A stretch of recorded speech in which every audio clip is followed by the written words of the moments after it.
White zone ഫുട്ബോളിന്റെ മറ്റൊരു വീഡിയോയിലേക്ക് സ്വാഗതം. ഈ ഒരു വീഡിയോയിൽ നമ്മൾ നോക്കാനായിട്ട് പോകുന്നത് കഴിഞ്ഞ ദിവസം നടന്നിട്ടുണ്ടായിരുന്ന Real Madrid vs Real Betis മത്സരത്തെ കുറിച്ചിട്ടാണ്.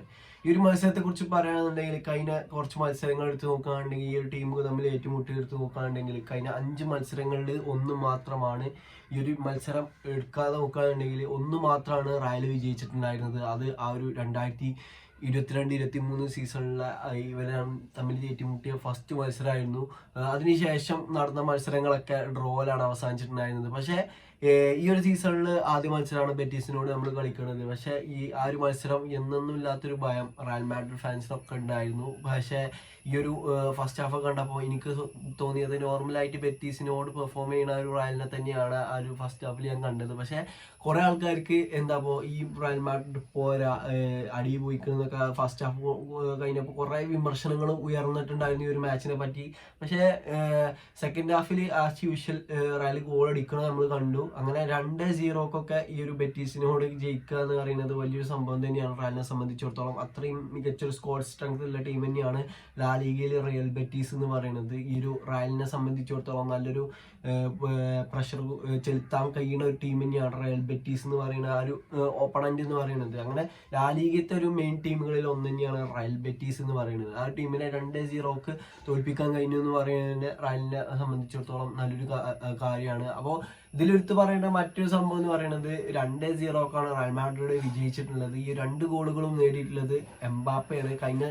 ഇതിനു മുന്നത്തെ മത്സരത്തിൽ നമ്മൾ കണ്ടു കുറേ സെൽഫിഷ് കൂമ്പാരം എന്ന് പറയുന്നത് അങ്ങനത്തെ ഒരു മത്സരമായിരുന്നു ലാസ് പാമസിനോട് നമ്മൾ കണ്ടിട്ടുണ്ടായിരുന്നു. പക്ഷേ ഈ ഒരു മത്സരത്തിൽ അങ്ങനത്തെ ഒരു സംഭവം പോലും നമുക്ക് എടുത്ത് പറയാനായിട്ടില്ല. കാരണം അങ്ങനത്തെ ഒരു മത്സരമായിരുന്നു ഇതിപ്പോൾ ഈ ഒരു ബെറ്റീസിന്റെ ഡിഫൻസ് ഒക്കെ അടിപൊളിയായിട്ട് കളിക്കുകയാണ്. കാരണം കുറേ ഷോട്ട്സ് ഒക്കെ എംബാപ്പ മാത്രമേ എടുക്കുന്നുള്ളൂ. ആ എംബാപ്പന്റെ ഷോട്ട്സ് ഒക്കെ ബ്ലോക്ക് ആയിട്ടും അല്ലാന്നുണ്ടെങ്കിൽ റിഫ്ലക്റ്റ് കഴിഞ്ഞാണ്ട് അങ്ങനെ പോവുകയാണ്. ഓൺ ടാർഗറ്റിക്കുള്ള ബോളൊക്കെ ഈ ഒരു ബെറ്റീസിന്റെ ഡിഫൻഡേഴ്സ് അടിപൊളി കഴിഞ്ഞാണ്ട് ഡിഫെൻഡ് ചെയ്ത് ആ ഒരു ബോളിനെ മാക്സിമം പിടിച്ചു നിർത്താൻ നോക്കുന്നുണ്ട്. പക്ഷെ ഈ ഒരു വാൽവെർദെ എന്ന് പറയുന്ന മെജീഷ്യന്റെ മുന്നിൽ അവർ പൂർണ്ണമായിട്ടും പരാജയപ്പെട്ടു എന്ന് വേണമെങ്കിൽ പറയാം. കാരണം അങ്ങനത്തെ ഒരു ഇതായിരുന്നു വാൽവെർദേന്റെ കാലിൽ നിന്ന് നമ്മൾ ഇന്നലത്തെ മത്സരത്തിൽ കണ്ടിട്ടുണ്ടായിരുന്നത്.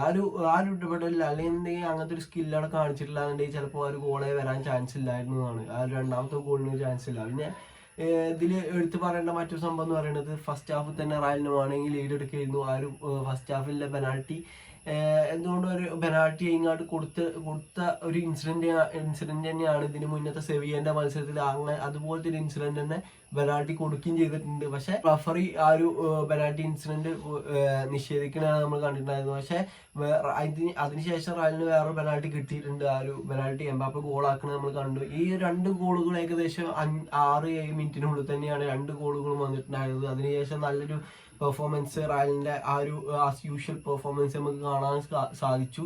അങ്ങനെ ഈ ഒരു മത്സരത്തോട് കൂടി ഈ ഒരു റയൽ മാഡ്രിഡ് ലാ ലീഗിൽ 2ാം സ്ഥാനത്തേക്ക് ഉയർന്നിക്കാണ്. ഇപ്പോൾ ടോപ്പിലുള്ളത് ബാഴ്സലോണയാണ്. ബാഴ്സയ്ക്ക് 12 പോയിന്റ്സ് ആണുള്ളത്, റയലിന് 8 പോയിന്റ്സ് ആണുള്ളത്. അങ്ങനെ 4 പോയിന്റ്സ് ഡിഫറൻസ് ആണ് ഇപ്പോൾ 1ാം സ്ഥാനക്കാരും 2ാം സ്ഥാനക്കാരും തമ്മിലുള്ളത്.